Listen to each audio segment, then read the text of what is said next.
Oh my god, guys, I just saw Young Justice episode 3 season 2 Alienated, and wow, am I so excited right now. I was totally wrong on what I thought the writers were going to do with this story. I see now what they were trying to do.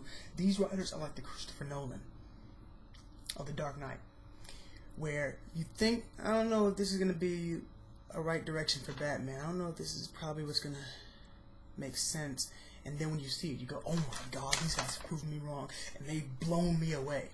Anybody who thinks after watching this episode that Young Justice is not going in the right direction should be taken outside into a back alleyway and beaten with a bat nightstick or a batarang or some kind of bat device, because this episode proves that this series is awesome and these writers are fucking geniuses. I'm so excited, I can't even hold it in. Let's get started. It starts out with Blue Beetle and Bumblebee running down an alleyway chasing this guy that works at a diner. You find out that this guy is really a proletarian in disguise. He ends up escaping and going down into some sewage thing and flies off in his rocket ship that was hiding underneath the sewage. From then on, it cuts to what happened in the actual 16 hours, which you find out the Justice League during those 16 hours were out in some other quadrant of the galaxy killing innocent aliens. Now they have to go back there to tell these people, hey, I'm sorry for killing you guys and your family and your mothers and daughters and having you guys have to rebuild within these next 45 years, and don't take it personally, I guess. I'm sorry. I don't know how that's gonna work, but hey, whatever. Oh, and Aqualad is bad. He's bad because his father is a bad guy. He's also evil, it turns out, because Tula died because of the team. They let her die, and Aquaman didn't tell him about his evil father. I'm sorry, but that's not a big enough motivation. I've seen it enough in Star Wars and the Avengers and Thor to see that a person finding out that his father's not who they say they are, or a person finding out who their father is, isn't a big enough emotional reason for someone to turn evil, especially for someone who is known to be level-headed and calm. It's not a good enough reason for him to be evil. I don't think it is, to be quite honest. I think that it's a setup, and I'll get to that later. Oh, the whole Bat fam fights together. Batman, Robin, Batgirl, Nightwing, they all fight together, and it's so cool. I'm like, I can't stand it. I can't stand it. I had a huge fangirl scream. I totally understand what it's like to be a fangirl after watching this dude. And I'm a dude. After watching this, I totally understand. And I'm a dude. Oh my god. Oh my god. Wonder Girl was amazing with Wonder Woman, having a whole fangirl moment. Superman and Superboy have this huge father-son, more like brother type relationship, where, Superman even calls him Con-El, which is pretty cool. But Aqualad being evil, I don't know. I think it's not real. And the reason why I don't think it's real is because when Aqualad was revealed to be Black Manta, everybody was surprised to see him that way. No one knew he was evil. Aquaman even said, I didn't believe you to be evil when Nightwing told me until I just saw it with my own eyes right now. It gets you the idea that Nightwing knew Aqualad turned evil before anybody else. I think it's an undercover secret job set up by Nightwing and Aqualad to go undercover so he can find out his father's secrets and everything. Now, I don't think anybody else knows about it, not even Batman. Another reason why I think that is because at the very end of that episode, Aqualad reveals that there's a bomb there, and he tells everybody, he tells Nightwing and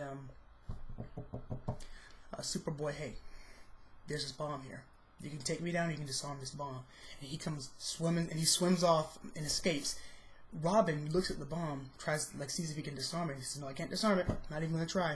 And Robin doesn't seem like that kind of person who would do that.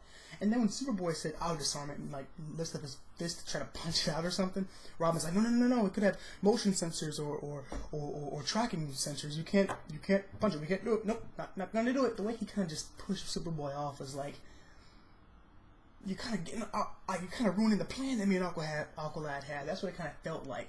So, yeah, I don't think that Aqualad's evil. I think that he's undercover, and it's going to be revealing it's going to reveal itself at the very last episode of this season. It's going to show Aqualad fighting off against Black Manta in front of everybody. He turns around, just all of a sudden starts wailing on him, going, "You may have created me, but you're not my father.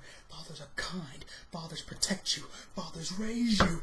You have done neither of those things, and I'm not going to let you hurt my friends ever again." And then Nightwing's going to try to step into the fight, and then Batman's going to hold him off and say, "No, this is his battle." And Nightwing's going to look at Aqualad and go, and you just see Aqualad and his father duke it out. And at the very end, Aqualad wins, of course. And he turns around, he looks at everybody, and everybody realizes at that moment that he has been undercover this entire time. And then he looks at Nightwing, and Nightwing just gives him a simple, subtle nod of accomplishment. That nod that just pretty much says, you done good, Cowder. And Cowder repeats what he said at the very end of the first episode. Today is the day. Ta-da! Young Justice, end of season 2. No, that's not the end of season 2. That's going to be like the second to last episode, where the very last episode, a two-parter episode, is going to be about Aqualad finally being part of the team again, stopping Black Manta one last time for his final bout, where he sends proletarians all over the planet, and the whole Justice League has to split up their team, like in all alien invasions, to take care of the threat. And through a completely fortunate and subtle and entirely unforeseeable series of circumstances that none of us will notice when it's happening, the original Young Justice team will find their way together, coincidentally, to where the original 6 members will be fighting together in the last battle, and we won't even notice it's the original 6 members, because this is the end of the second season, and we're most likely going to love the new characters just as much as we love the old characters by the end of the first season. So the original team will be nothing but a memory to us, a memory that we've totally forgotten because we love these entirely new characters mixed in with these old characters that we used to know. But when we see them together, it's going to be an even more badass sight when we find out that they're the original, because it's going to be a sense of memorabilia and reminiscence when we say, "Oh my God, that's Artemis, that's Flash, that's Nightwing, Superboy, Miss Martian, all fighting together. Oh my God, this is so cool.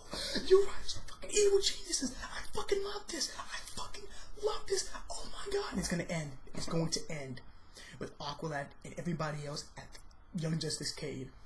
And him looking at Nightwing and going, looking at the whole team and saying, "I told you you were born to lead this team. You done good. You done good."